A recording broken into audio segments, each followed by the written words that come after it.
Bem-vindo, bem-vinda ao Itacast, o podcast da Igreja Batista Itacuruçá, sempre discutindo temas de alta utilidade para a vida de cada um de nós. E um dos temas que certamente nos internecem é o tema da infância, ou como pais, avós, o destino das crianças, o modo como as tratamos, o modo como as pessoas tratam as crianças. Sem dúvida alguma, é um tema que nos capta a atenção. E uma coisa que certamente você fica indignado são imagens que às vezes circulam pelo mundo, como, por exemplo, quando um barco de náufragos tenta sair de um país para o outro, trazendo crianças, e algumas morrem, ou outras falam de seus sonhos. Aquilo realmente mexe conosco. Graças a Deus, a infância ainda mexe conosco. Como é que vai a nossa infância? Como é que estamos tratando a criança hoje no mundo? É diferente da antiguidade?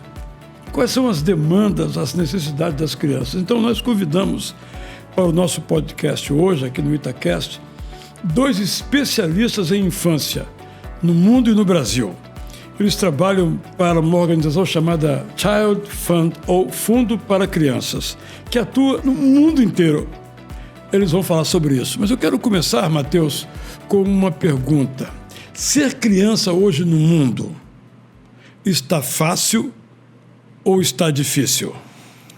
Muito obrigado pela oportunidade de estar aqui no Itacast trazendo esse tema tão abrangente, tão sensível para a gente, que é a criança, né? No mundo e também no Brasil diretamente. Ser criança no mundo não está nada fácil. Segundo os dados da ONU, divulgados em 2023, cerca de 333 milhões de crianças no mundo vivem em situação de extrema pobreza. Repete o número. 333 milhões de crianças. É muita gente. Muita gente. A gente estimando que o planeta tem 6 bilhões de pessoas, nós estamos falando que 5% da população mundial, que são crianças, vivem em situação de extrema pobreza. É um número extrema pobreza. Não é nem a pobreza, é a extrema pobreza. É uma situação muito difícil. E graças a Deus nós temos trabalhado no Child Fund para reverter esse cenário, né? No mundo todo. No mundo todo e principalmente no Brasil. Vocês estão em quantos países, no caso? São mais de 20 países. Mais de 20 países. Mais de 20 países hoje. E no Brasil, você também vê essa situação, Davi? Infelizmente, sim. Basta andar dentro das cidades ou nos interiores e a situação é cada vez mais terrível. Seja pela fome, que a gente ainda encontra muita criança aqui ao nosso redor que passa literalmente fome, não sabem o que vão comer no dia de hoje. Incrível, essa é uma realidade hoje. Você está assistindo hoje e essa é uma realidade. Mas também por conta dos abusos. É algo terrível o que acontece em relação aos abusos. A criança sofre muitos abusos. Na grande maioria das vezes isso acontece dentro do âmbito familiar. Então, eu me lembro de uma das viagens que nós fizemos, eu estava com o Mateus, e nós fomos a uma das cidades do interior aqui do Brasil, e a gente encontrou uma menina, uma criança de 14 anos, e é criança ainda, e de repente a gente ouve da pessoa que coordena o trabalho lá, que entre 10 para 11 anos ela teve uma criança. E pasme aí a situação é que pode ter sido do pai ou do avô. Eles não sabem. Eles não sabem. Situações como essas ainda são reais, ainda acontecem no nosso dia a dia aqui no nosso país. Mas, digamos assim, você não está pegando um caso e exagerando, ou esse número é também quantitativamente significativo? Eu estou pegando um caso e diminuindo, porque se você acessar hoje as plataformas de jornais ao redor, você vai ver coisas terríveis. Há poucos dias atrás, numa cidade da Bahia, eu me deparei com uma situação muito terrível, onde um pai reunia os amigos, eles iam jogar, e ao final dos jogos, as filhas eram o prêmio para que pudesse ser abusado. Então, isso acontece todos os dias. Criança sofre e sofre muito todos os dias. Eu vou trazer uma situação pessoal aqui, muito simples. Quando eu era criança, estou falando aí dos anos... Vou deixar para lá. Vamos lá. Os anos 50, 60. Criança era o que sobrava. Na mesa, a carne era para o pai. Se sobrasse, para a criança. Não passava correndo pelo onde tinha adulto conversando. Numa festa, o lugar era dos adultos. Se sobrasse, para crianças. Isso mudou. Hoje a criança também não está no oposto, no lugar, assim, num pedestal muito elevado também, não? Com certeza, mas também de uma maneira muito ruim, porque agora a gente encontra crianças que às vezes dominam as famílias. E pais e mães já não sabem ser pais e mães já não sabem dar os limites. Sobretudo, a criança ela é vulnerável em diversas formas. Pesquisas afirmam que não deveriam crianças de 2 anos ter celular, acessar telas, e elas já são donas de celular, os melhores. Elas ficam expostas a tanta coisa ruim, e isso tem sido cada vez mais intenso no nosso dia a dia. Luiz. O oposto, né? O oposto, E né? a violência, Matheus? Como é que está a violência, seja ela familiar ou não, contra a criança? Ainda é um problema? Porque a gente ouve tanta conscientização, mas parece que não cola. O que acontece? Até trazendo um pouquinho da pergunta anterior que você fez para o Davi sobre a questão do papel da criança na sociedade, se ela tem sido super, né, protegida. Essa não é uma realidade do Brasil. Né? A criança no Brasil ela é o público mais vulnerável, né, nos laços familiares. É o público que mais sofre violações de direitos no Brasil. O Estatuto da Criança e do Adolescente, ele determina que a criança não pode sofrer nenhum tipo de negligência, né, nos seus direitos. E o que é totalmente ao contrário do que acontece no Brasil. A criança é o público super vulnerável. A gente tem uma estatística alarmante. Em 2021, o Disque 100 tocou 2 milhões de vezes, né, na Secretaria de Proteção da Infância e dos Direitos Humanos, e mais de 50% dessas denúncias eram contra crianças, né, crianças que foram abusadas. E Matheus, isso reforça, porque se tocou esse número tão grande de vezes, não foi pela criança que ligou, foi alguém que vendo aquilo se sensibilizou. E os que não se sensibiliza, e os que não têm coragem de denunciar, é um número alarmante. Então a criança é alvo da violência e alvo da negligência. Exato. E a pobreza como um todo, né? E alvo da miséria, da pobreza. É porque a pobreza, né, hoje, Luiz, nós como sociedade, nós temos tendência a ver a pobreza somente de uma perspectiva, que é aquela pobreza, questão de alimento, de falta de comida na mesa, o que eu vou comer até o final do dia. Só que a pobreza ela é multidimensional. O que é multidimensional, usando uma linguagem mais simples? Tem várias faces, tem várias formas de enxergar a pobreza. Se uma criança está fora da escola, ela está sofrendo uma pobreza. Sem dúvida.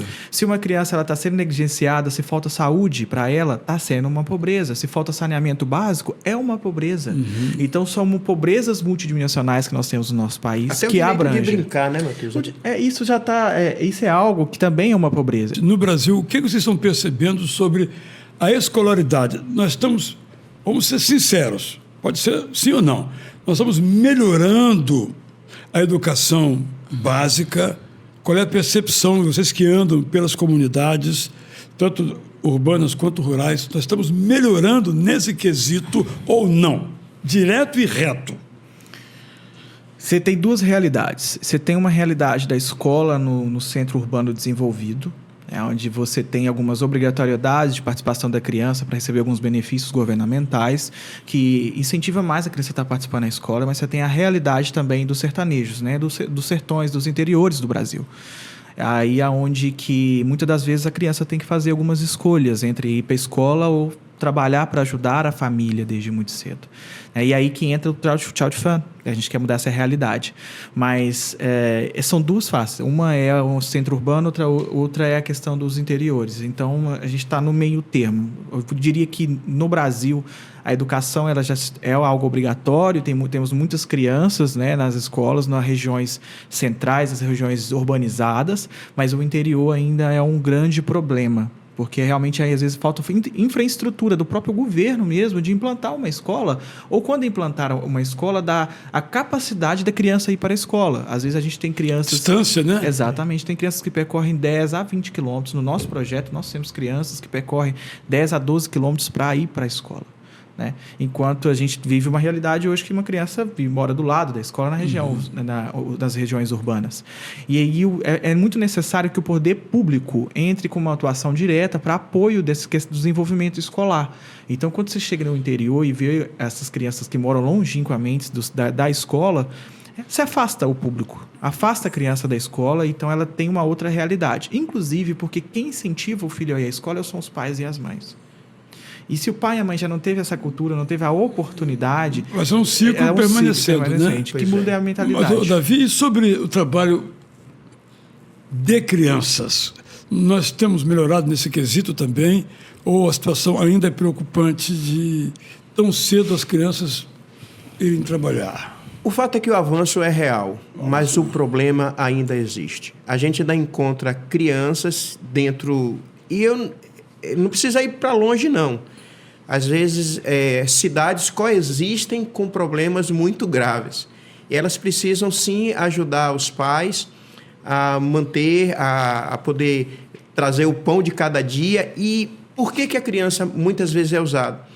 Porque há um apelo, há um olhar de uma criança, uma sensibilidade que a outra pessoa, ao olhar... Se um adulto lhe pede uma esmola, você pensa se vai dar. Mas se é uma criança que pede uma esmola, é difícil você dizer não, né? Israel, pensa comigo, tio, eu estou com fome. Como lidar com uma frase como essa? Então, isso ainda acontece. Basta parar o seu carro na melhor semáforo. E eu ouvi... Desculpe, eu vou te contar, mas eu ouvi algo que ainda ressoa na minha cabeça. Eu vi de uma criança uma vez e eu perguntei, aquela pergunta que a gente faz quando visita esses lugares, assim, qual o seu sonho? E ela diz assim, o meu sonho é ter um semáforo só para mim. Olha... Essa é uma frase... disputando aquele espaço com outras crianças. Ainda ressoa na minha cabeça, no meu coração, assim, como lidar com uma situação como essa. Porque naquele espaço que ela não deveria estar, porque ela deveria estar em casa, na escola, mas a gente tem todos esses problemas, ela deseja um semáforo só para ela. Agora, Mateus, o seguinte, daqui a pouco falamos um pouquinho sobre a sua organização, mas a minha pergunta é, quando vocês chegam numa comunidade, vocês são bem recebidos porque vocês vão fazer mudanças e essas mudanças vão contrariar interesses. Sim. Como é que vocês chegam? Antes da gente entrar numa comunidade, a gente faz uma análise, né, do mapa de índice de pobreza e do qual que é a vulnerabilidade daquele local. Existem vários tipos de vulnerabilidades, né, e a gente vai entender aonde que a gente vai atuar. Chegando na comunidade, a gente tem dois extremos. Tem as famílias que ficam muito felizes em ter um apoio a partir do nosso projeto, né? As crianças, a família, elas realmente se engajam e participam. Então, é uma alegria. Só que tem um outro lado também, que são as pessoas que vivem da pobreza. Né? Que a pobreza é necessária para que algumas máquinas se sustentem. Então, a gente enfrenta algumas resistências, assim, às vezes, né, dos locais onde nós entramos. Mas a gente tem tentado, né, mudar essa realidade. No caso específico, o que é que vocês fazem? Qual é o trabalho do Child Fund, do Fundo para Crianças? Bem, nós atuamos na proteção e o cuidado da criança em situação de vulnerabilidade, certo, de privação social. O que nós realizamos é identificar essas comunidades, esses nichos de pessoas que estão com problemas em prioridade às crianças, e ali nós atuamos através das OSP, Organização Social Parceira, e dentro disso aí a gente vai ter diversos programas sociais que ela vai poder fazer parte para poder dar essa transformação social, e a gente alcança tanto a criança quanto a família dela dentro de um programa que não é um programa assistencialista. É um programa que vai, de fato, gerar uma transformação na vida daquela criança e de toda a sua família. Aí a gente separa. Mateus, é o seguinte, estou aqui com a cabeça de quem está assistindo a gente aqui agora. Perfeito. Então, tem uma comunidade que vocês chegaram, começaram a trabalhar e depois vocês puderam medir a diferença? Então, nós temos essa realidade de como passar a transformação, né, depois de a longo prazo, de como mostrar para as pessoas, medir, né? como medir para as pessoas essa mudança. Como o nosso trabalho ele é um trabalho de longo prazo, às vezes demanda um tempo para a gente O que é longo prazo? Longo prazo. A gente trabalha hoje com faixa etária de criança de 0 a 24 anos. Uhum. Então, o longo prazo é dentro dessa faixa etária, de 0 a 24 anos. A gente pode ficar numa comunidade de 20 a 30, 40 anos, porque é uma realidade a ser transformada muito complexa. Tá? Então, esse é o longo prazo. Mas já nos primeiros anos, já é perceptível as mudanças. Tá? A gente pode dar um exemplo de uma comunidade onde nós temos o projeto, que é Curimatá, no Piauí, né? Uma comunidade interiorana. Tivemos lá, né? Tivemos lá, fizemos uma viagem. Há 6 anos atrás, né, nós estivemos na comunidade fazendo uma visita, né, social, uma jornada social. Isso é um dos programas que o padrinho pode participar. Quando ele se torna doador, ele pode viajar até o local para estar conhecendo. Mas eu quero que vocês falem sobre esse assunto do padrinho aí depois. Isso, mas depois, perfeito. tá. E aí, nessa jornada social, há 6 anos atrás, nós encontramos crianças com feridas, crianças sem escola. A escola não tinha escola na comunidade, né, uma região cheia de bares, né, cemitério no meio das casas. Então, era uma vulnerabilidade extrema. Casa de pau a pique, toda uma região vulnerável, né? E as crianças tristes. Você via no olhar das crianças a tristeza. A gente foi fazer a visita agora, nesse ano de 2024, lá em Curimatá, 6 anos depois. E nós já vemos uma comunidade sendo transformada. Não tem mais bares, né, durante o caminho a gente percorrer, não tem mais nenhum bar na comunidade. As casas estão melhores, né? Já tem um saneamento melhor também. Já tem uma escola funcionando. Não tinha uma escola, já tem uma escola com várias crianças. Crianças brincando, sorrindo, felizes. A diretora da escola nos agradecendo por nós estarmos lá. A comunidade feliz e agradecida pelo nosso trabalho que está sendo desenvolvido com essas famílias, né? E a gente viu criança, Jael, que falavam de um programa que nós temos, Eu Me Amo, Eu Me Cuido, meninas de 5 anos dizendo onde você pode e onde você não pode tocar. Que aula extraordinária! Ela dizendo assim, olha, isso pode, isso não pode. Como que isso tão cedo foi ensinado para essas crianças e que tem gerado uma transformação de fato naquele lugar. Muito, muito legal. E como é que vocês obtêm os recursos financeiros? Vocês pegam dinheiro do governo? Como é que vocês mantêm esse trabalho que certamente está em muitas comunidades do nosso Brasil? Quantas estão? Nós estamos em 7 estados. São mais de 60 comunidades funcionando. Então, certo. E os recursos? O nosso recurso ele é privado. A gente vem do doador direto. Nós não somos uma organização que tem parcerias governamentais hoje. Então, o nosso recurso é diretamente do padrinho, do doador, né, que com bom coração, né, e com desejo de mudança doa para a organização. E a organização faz esse repasse para as organizações parceiras nos locais para executar os projetos com as crianças. Então, vocês não fazem um projeto direto. Nós não sempre executamos. com um parceiro. Exato. um parceiro. Pode ser uma igreja, pode ser uma associação de moradores, né? Quem se tocou com aquela condição e vocês então fazem um contrato, digamos assim, uma parceria e repassam os recursos para essa, mas vocês têm uma supervisão. Claro, a gente tem auditorias, né, anuais. Somos uma organização internacional muito respeitada. A gente já ganhou 4 vezes o prêmio de melhor ONG para se doar do Brasil. A nossa organização é uma organização que preza muito pelo compliance, pela excelência e pelo monitoramento de como está sendo empregado o dinheiro do doador. Desde quando esse fundo existe? Desde 1938. 38. Quase centenária. Já é quase centenária. A organização ela foi fundada por um casal presbiteriano, né, que foi trabalhar na guerra sino-japonesa. E a partir daí nasceu um sonho, né, de uma organização social. Em 1951, a organização social ela mudou o nome para Christian Fund, que é Fundo Cristão para Criança. E desde então a gente vem trabalhando, né, com crianças no mundo e nós temos já 59 anos no Brasil, né? Em 2009 houve uma mudança do nome, a gente começou a chamar-se Child Fund Brasil, Fundo para Crianças, uma marca padrão mundial. E a gente já está atuando no Brasil há 59 anos em proteção dos direitos da criança e desenvolvimento da criança também. Tá? Eu queria só trazer um ponto, Israel, sobre a questão das organizações parceiras, né, que foi colocado que a gente escolhe. executar projeto social no Brasil não é fácil, porque existe a questão da regionalidade, né?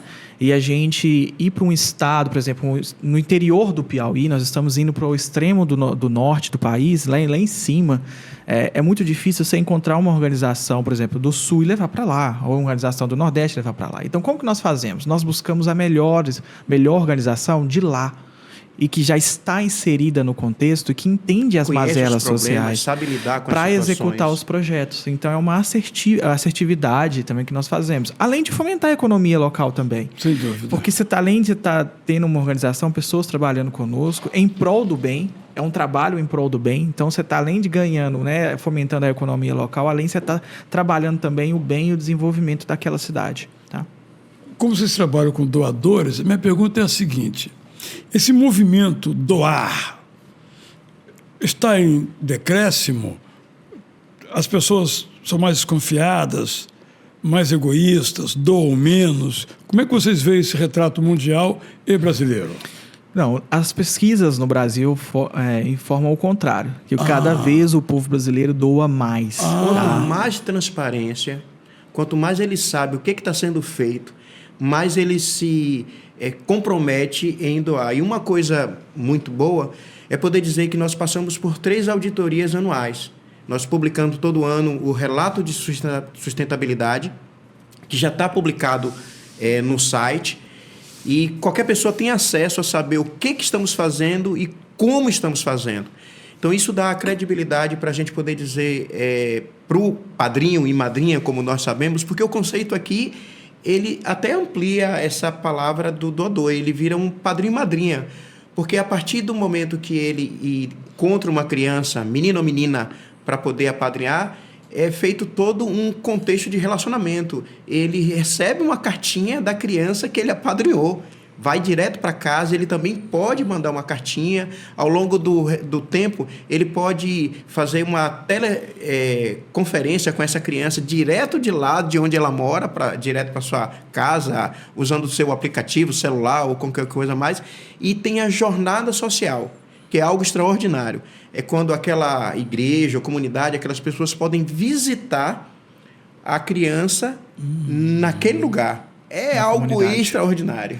Mas no caso dinheiro, digamos, quanto está mais ou menos um apadrinhamento? Média? R$ 74. R$ 74. Então, eu dou R$ 74, mas esse dinheiro não vai para a mão da criança e sua família. Não vai. Como é que esse dinheiro é gerido? Isso, a gente não trabalha com assistencialismo, né? Nosso trabalho é de desenvolvimento da comunidade. Assistencialismo é quando vai direto para a criança. Dá uma coisa lá e não sabe o que acontece e não resolve o problema. E é a família que emprega, né? E aí, quando é a família que emprega, ela pode fazer o uso do jeito que ela quer. Então, a gente não entrega o dinheiro na mão da família.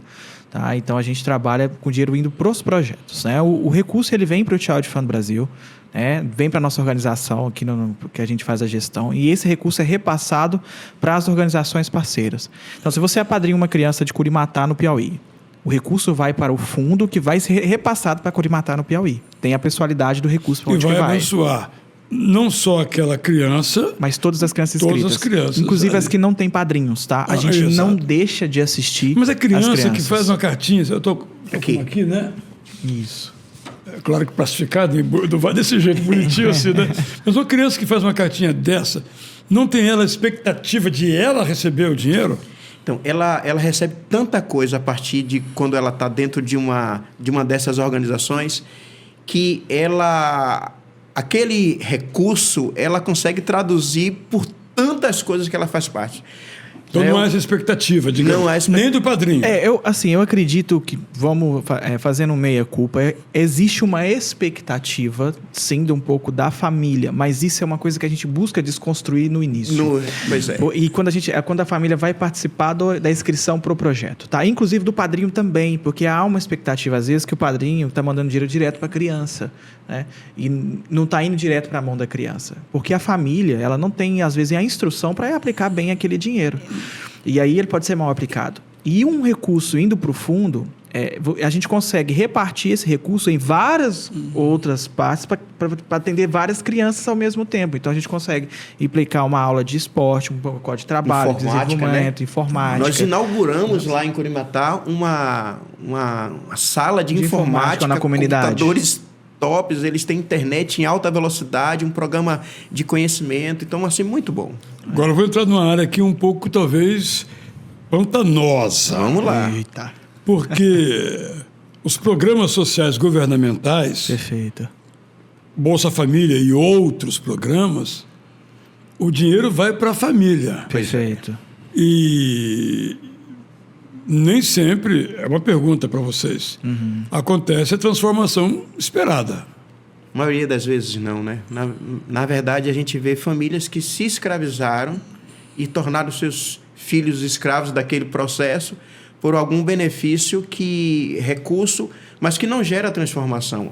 A família não tem um ganho a partir daquilo, porque a criança continua nas praças, continua sofrendo, continua com tantas dificuldades. Repete o ciclo da pobreza, né? Repete o ciclo da pobreza. É porque o dinheiro ele tem que ser muito bem empregado, ele tem que ter uma finalidade. E com uma família sem instrução para o uso do dinheiro, inclusive pode ser usado até para uso de bebida alcoólica, né? Compras de coisas ilícitas. Então é preciso ter uma educação, né? E a gente trabalha com isso, tá? Inclusive, as famílias que estão inscritas no nosso projeto são famílias de baixa renda, de extrema pobreza. Então elas recebem benefícios do governo. Algumas são inscritas assim, nos programas do Bolsa Família. Então ela vai ter que saber gerir esse dinheiro. E a gente, as famílias recebem também educação financeira, participam das nossas aulas, né? Empreendedorismo, como aprender também a aplicar o dinheiro e fomentar a economia própria. Nós temos um projeto lá em Santa Luz, também no Piauí, que chama Gold. É um projeto para as mães das crianças apadrinhadas, para as mulheres, para as crianças apadrinhadas, onde elas aprendem a como se tornar empreendedoras. E elas criaram um negócio próprio, é tipo um consórcio mesmo delas, cada uma por mês faz uma economia de R$10, põe na caixinha, vendem produtos de artesanato. São 3 cadeados nessa caixinhas, então tem a líder, tem uma que toma conta e aquilo ali, e elas vão colocando aquele dinheiro. Para tirar tem que passar pelos 3. Tem que passar pelos 3. Porque difícil, porque inclusive elas podem fazer empréstimos desse dinheiro para implementar o seu negócio, que é o artesanato, né? O trabalho braçal delas que elas aprenderam. E quando a gente esteve lá, uma chegou pra gente e fez assim, foi me mostrar o carro que ela tinha comprado vendendo pano de prato. Eu olhei pro Matheus e disse, Matheus, dá para comprar um carro com pano de prato? E ela foi juntando, ela aprendeu, depois de muitos anos de vida, ela falou isso, como economizar e como aquilo tem surtido um efeito tão grande na vida dela. Extraordinário. E a gente vê nós somos uma organização que o foco é a criança, mas a família também é muito beneficiada, né? Nós vemos mães, quando nós vamos visitar essas famílias, essas crianças, nós vemos depoimentos de mães que se emocionam, choram, falando assim, eu não quero que meu filho nunca deixe de participar do projeto, porque o que isso faz de bem para mim, para minha família, é muito grande. Então, além de você estar transformando a vida da criança com ela participando do projeto, você está mudando a realidade da família também. Né? Porque não adianta nada eu trabalhar a criança e o desenvolvimento dela se eu não tratar também quem cuida dessa criança. Então, eu preciso mudar um contexto geral como um todo. Por isso que quando o Tchau de Fano vai para uma comunidade, ele fala que ele muda a criança, mas ele muda a sociedade onde a criança está inserida. Que não adianta só mudar a mentalidade e eu não mudar a sociedade, porque senão o ciclo de violência vai se repetir, vai continuar se repetindo nas próximas gerações e a gente nunca vai conseguir sair daquele local para ir atender outros. Que no Brasil, o Brasil é uma cidade, é um país muito carente ainda. Hoje se estima que existem mais de 10 milhões de crianças no Brasil em extrema pobreza. Não é pobreza, é extrema pobreza. E em pobreza, são cerca de 33 milhões de crianças em pobreza e em vulnerabilidades. Então, a gente tem um oceano para navegar, para trabalho para fazer. Eu imagino a angústia de vocês, tantos pedidos que recebem de comunidades ou de pessoas e não poderem trabalhar com todas, né? E isso, além da angústia, isso também isso é um trampolim pra gente. Isso é uma motivação pra gente sair de casa, né? A gente tá vindo de uma viagem agora para aqui pro Rio de Janeiro, né? Para buscar doadores daqui, pessoas, né, que queiram apoiar o nosso projeto. Então a gente recebe muitos pedidos e às vezes a gente não consegue atender a todos, né? Então hoje nós temos 2.000 crianças esperando para ser apadrinhadas no Child Fund Brasil. Que não tem um padrinho. A gente tem usado muito vários textos bíblicos e um deles lá de Ezequiel, não é isso, meu filho? Zacarias 8. Fala que as crianças brincavam nas praças. Ninguém tem como ter coragem de deixar uma criança brincar numa praça de cidade, seja ela qualquer. Cidades se tornaram lugares perigosos. E não tem nada mais extraordinário do que uma criança brincando. Numa das nossas viagens, tinha lá uns meninos e eles queriam que a gente entregasse para ele a fita adesiva das caixas que nós levamos do material. Que eles juntaram lá, fizeram uma bola e começaram a jogar bola lá na maior tranquilidade. Pense numa alegria. Essa é parte da nossa tarefa. Conectar padrinhos com crianças e criar um relacionamento. É uma corrente do bem. Nessa caminhada, a gente busca embaixadores, como, por exemplo, a Nívia Soares tem nos ajudado a falar da experiência que ela teve. É uma cantora, né? É uma cantora. Isso. Quando ela visitou o Vale do Jequitinhonha, e ela viu uma realidade lá de crianças, e aquilo é comum. E como é bom quando a gente consegue encontrar um coração inclinado a cuidar de uma criança, e a gente faz isso da melhor Hoje são forma. quantos padrinhos que vocês têm? No Brasil são 11.000 padrinhos, né? E alguns são de fora, né? Com o internacional dá 25.000 padrinhos, tá? Que ajudam crianças brasileiras. Certo. Que se julgam brasileiras, no mundo a gente tem outros, que apadrinham outros locais. Mas Brasil são 25.000 apadrinhamentos, tá? E de crianças diretamente, e a gente atinge as 150.000 pessoas, porque tem os seus familiares também que participam dos projetos. Digamos que quem está aqui conosco agora em casa assistindo, gostei dessa fundação aí, esse Child Fund, quero colaborar. Como é que ela faz? Perfeitamente, e essa é a melhor decisão, é a grande decisão. Tem um QR Code que já está aparecendo, tá aí o tempo inteiro, vai te direcionar direto para o nosso site, e lá tem as histórias das crianças, como essa aqui que eu te mostrei, é que tem um pouquinho do relato dessa criança aí. Ele vai poder olhar, ver onde é que essa criança está e poder fazer o apadrinhamento. E, a partir daí, ter essa oportunidade de poder, de maneira intensa, clara, direta e transformadora, poder ajudar uma criança. Tawane é uma menina inteligente, carinhosa e dinâmica. Ela gosta de brincar com terra. No futuro, ela quer ser médica. Ainda não tem idade suficiente para iniciar seus estudos. Ela é de 2018, estou vendo aqui, 7 de julho, né? Tawane vive em Anagé. Interior da Bahia. Filha de Gilmar e Jéssica, que são separados. Ela mora com a avó Ana, que tem sua guarda e é aposentada. A família mora numa casa própria, de adobe, coberta por telhas e pisos de cerâmica, além de banheiro, energia elétrica e água de uma cisterna. Na casa, a família faz uso de fossa, por não dispor de rede de esgoto. Todos se relacionam muito bem e têm boa saúde. Numa comunidade muito carente, sem recursos, a família da Tawane precisa muito dos benefícios oferecidos na organização social parceira, a OSP, como você falou. Ela disse que, aqui o texto diz, né? Na organização social parceira, Tawane terá acesso a diversas atividades voltadas para o seu pleno desenvolvimento infantil e para o empoderamento de sua família, enquanto provedora de recursos no lar e cuidadora das crianças pequenas. Dessa maneira, a realidade de Tawane poderá ser transformada de forma ampla e sustentável, para que ela tenha um futuro com mais esperança e oportunidades. Perfeito. Eu queria falar um pouquinho sobre esperança, né? Porque nós, às vezes, olhamos para o mundo, né?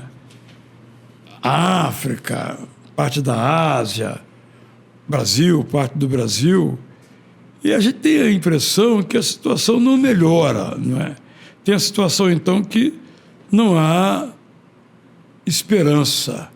Como é que vocês se alimentam no dia a dia para levar adiante esse trabalho que, é claro, vocês têm algumas coisas para dizer, que bonito, mas como um médico, lido mais com a doença do que com a saúde. Como é que, pessoalmente, vocês lidam com isso? São tantas histórias de transformações que a gente fica encantado. Nessa comunidade lá, onde nós visitamos, a gente encontrou um menino que não tinha acesso a conhecer o curso de inglês e ele teve acesso no maior quilombo do Brasil, que está lá no interior de Goiás, né? Melhor dizendo, e ele começou um curso de inglês. Começou a aprender... Lá na comunidade. Lá na comunidade, através de um dos nossos projetos. E nessa comunidade tinha pouco tempo de energia elétrica, mas ele estava ali. Então, ele ficava ali, começou a aprender e começou a se esforçar. E ele ia para a aula, ia para o curso e ele gastava um tempo mais assim aprendendo. Depois ele descobriu que o consulado americano escolhe 50 crianças, meninos no Brasil, para enviar para os Estados Unidos. E você pode conferir essa história real. É o Davi, e ele teve, Jean, e ele teve a oportunidade de ir, fez um teste, passou, foi selecionado e histórias como essa nos animam a continuar. São muitas histórias. Mateus, são muitas histórias de crianças, né? Que, como o projeto já está há mais de 50 anos no Brasil, nós temos histórias de pessoas que viraram advogados, médicos. Mas não é só o advogado e o médico, porque a gente romantiza muito essa profissão, né? As profissões, achando que vencer na vida, que mudar de realidade é só ser essas grandes profissões. Mas só da pessoa crescer e conseguir um trabalho numa região que às vezes não tem, já é uma mudança de vida para ela, nem que seja independente das profissões que ele siga. Seja a questão do agrônomo, ao trabalho na lavoura, que é realidade de muitos mesmo, mas ele já conseguiu um trabalho e dali ele já consegue levar o próprio sustento para casa. Nós temos a percepção que é do trabalho de dignificar o homem. Tá? Então a pessoa já consegue se transformar independente da profissão. E mudar de vida não quer dizer que você tem que virar um médico para mudar de vida. É ter dignidade para viver nessa terra bem, conseguir dar uma educação para os seus filhos, criar os seus filhos muito bem, viver com saúde, ter as questões básicas, né? São as refeições diárias. Então isso é mudar de vida. Poder brincar, né? E só uma criança que passa a ter uma vida de respeito, de dignidade, ela vai dar um destino para a sua vida que a gente não pode imaginar. Transformador. Exatamente. E nessa caminhada nossa de corrente do bem, nós buscamos parcerias com igrejas, organizações, empresas. E no ano passado nós celebramos uma parceria, construímos uma parceria com a Ordem dos Pastores Batista do Brasil. Que reúne os pastores batistas, não é isso? Isso, para um curso chamado Igreja Guardiã. Totalmente de graça, acesse ao site igrejaguardiã.com.br e é um curso de 20 horas com especialistas, onde a pessoa da igreja, membro, seja ele qualquer, batista ou não, cristão ou não, vai ter acesso a um curso de 20 horas, como identificar, como proteger, como cuidar de uma criança que está em situação de vulnerabilidade. Nós fizemos isso porque entendemos que quanto maior for o número de pessoas que percebam que cuidar da criança é uma oportunidade, mas também é uma tarefa, e por isso nós criamos esse curso e disponibilizamos para todo mundo. A gente quer disponibilizar, na verdade... Esse curso é virtual, digital. Virtual. O intuito do Child Fund, no Fundo para Crianças, é disseminar a nossa cultura de proteção à criança no Brasil, né? Nós não temos aquela ganância de querer sermos referência, ganhar mais dinheiro, trazer mais o doador, não. O nosso trabalho é mudar a realidade da criança brasileira. A gente quer que a criança mude, de fato. Por isso até nós temos uma frase, né? Nós costumamos dizer, queremos tornar o Brasil o melhor país para ser criança. Então a gente... Estamos longe de chegar a isso, mas vamos chegar lá, se Deus quiser. Então a gente faz muitos trabalhos de desenvolvimento, né? A gente tem cursos hoje que a gente disponibiliza de forma gratuita na plataforma de WhatsApp para prevenção à gravidez na adolescência, né? Para proteção da criança na internet, para proteção da criança contra abusos virtuais. Então a gente desenvolve vários cursos de formas gratuitas. Então vocês querem que nós todos aqui sejamos guardiães. Exatamente. Das crianças. Nós queremos que todo porque são sem mundo... proteção. Né? Sim. Exato. Queremos Se a ser gente não proteger, quem vai proteger, É né? verdade. Todos nós sejamos promotores dessa causa. Essa causa nobre é uma causa que precisa de pessoas abraçar. Né? Então, essas histórias estão no site? Estão no nosso site. Então, nosso site. Nosso site. E além desse relatório aqui muito bonito e tal, há outros materiais que as pessoas podem ter acesso também? Claro. Nosso site é um convite a você reservar um tempo para ficar maravilhado, porque tem tanta coisa interessante, tanta coisa muito boa acontecendo ali e está tudo muito bem claro. O site foi reformulado, nós lançamos o novo site, a versão atual, então está mais fácil de você navegar, seja no celular, seja no tablet, no computador, está muito mais responsivo, então está bem atualizado. E nós temos um time também preparado para atender, né? Você pode entrar no site. Tem alguém para atender o telefone? Não. Tem também. Nós Então, temos também o nosso telefone, que é o 31 3279 7400, é a nossa central de atendimento. Então, se eu ligar lá, eu quero apadrinhar uma criança. Agora você vai ser atendido. Aqui, Anagé. Anagé. Sim, Ok. vai ter uma Você vai pessoa dizer, não, preparada. lá já está cheio, mas você pode apadrinhar em tal lugar, por Nós exemplo. recebemos vários pedidos, né? Eu queria padrinhar uma criança autista, eu queria padrinhar uma criança da localidade tal. Se a gente estiver na localidade, a gente claro. destina para essa pessoa. Apesar da gente não fazer acepção, a gente não gosta muito de jogar para a pessoa ficar escolhendo. A gente vai, tem essa criança necessitada, vamos apadrinhar ela, porque senão daqui a pouco começa a ter pessoas escolhendo que o que querem é padrinhar de criança. E todas precisam ser padrinhadas, né? Mas a gente dá essa opção, né? Eu quero uma criança menor. Muitos dos padrinhos, eles gostam que os filhos deles acompanhem a criança, porque Cria um vínculo. Cria um Exatamente. E aí eu queria uma criança bem da idade do meu filho, para ele poder se corresponder. Da neta, tem Exato. muito isso. Para ele poder se corresponder. O mais legal do nosso apadrinhamento é que, além do o padrinho, ele envia o recurso mensalmente, que vai ser para o projeto, mas a gente preza muito pelo relacionamento com a criança. Nós estamos falando de estruturas familiares incompletas. Estamos falando de crianças que às vezes não vai ter a mãe ou o pai, ou vão viver em lares, como você leu, de famílias separadas, que falta uma lacuna do que a gente vai dizer, do amor daquela família para o desenvolvimento. E é perceptível uma criança que é apadrinhada da que não é apadrinhada. A diferença entre uma e a outra é porque o relacionamento, o amor daquela pessoa que ela passa nas palavras, no escrever cartas, no acompanhamento, ele muda e ele transforma. Então, o nosso intuito é que o padrinho também se desenvolva um relacionamento com essa criança para que a parte que falta nela de amor, né, seja completa. A gente que até ela chama isso de régua de relacionamento, né? Vamos publicar um material sobre isso aí, porque a gente quer também orientar o padrinho no decorrer do ano como que ele enviar essas cartas para a criança, o que contar. Realmente é muito interessante. Então é muito importante para a gente esse vínculo. Então o Child Fund preza muito para os nossos doadores, né, para se envolverem com a causa, se envolver com a criança.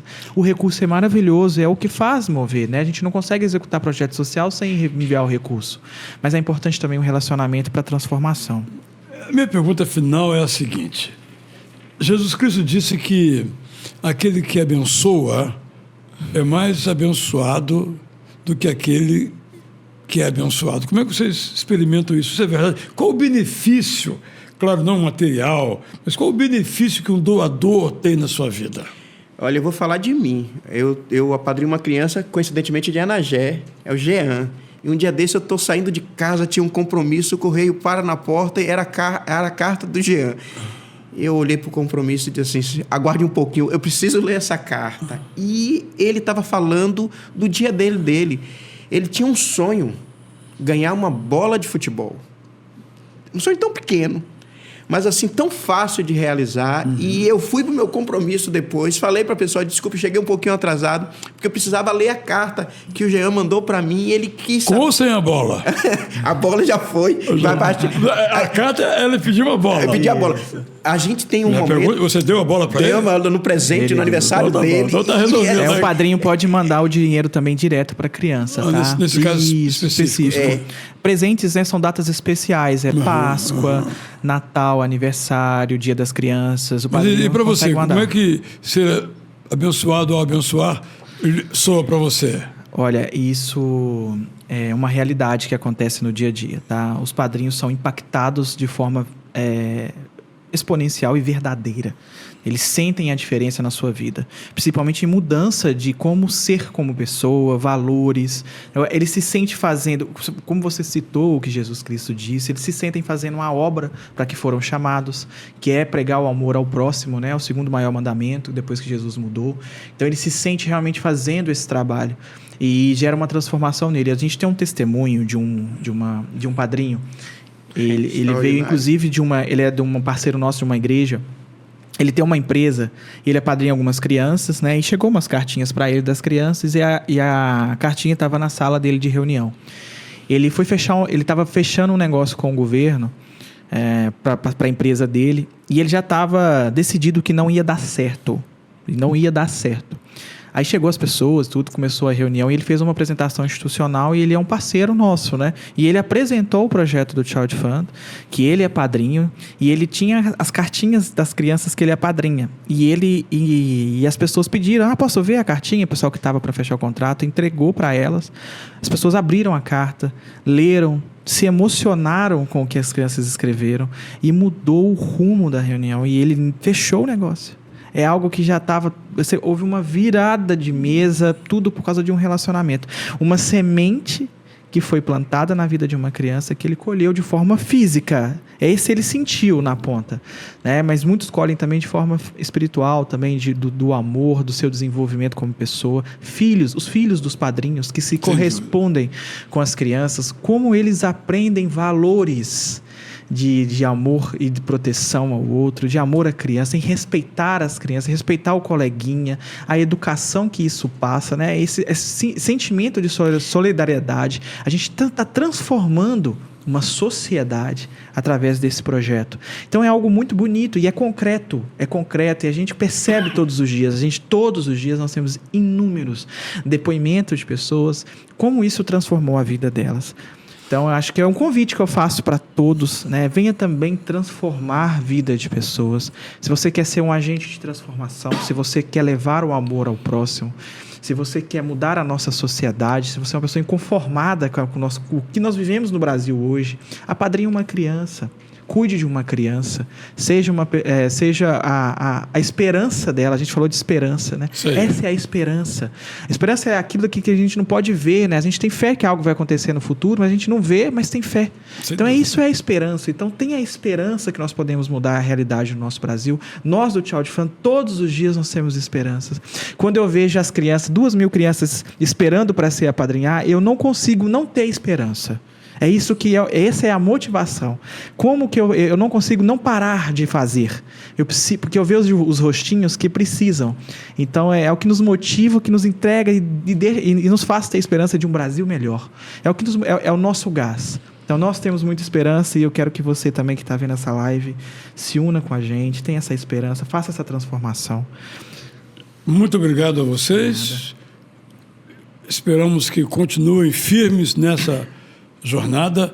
Obrigado a você que esteve conosco durante esse tempo todo e reflita nisso aí, encha a sua vida de esperança, enchendo a vida de outras pessoas de esperança. Até o nosso próximo Itacast, se Deus nos permitir.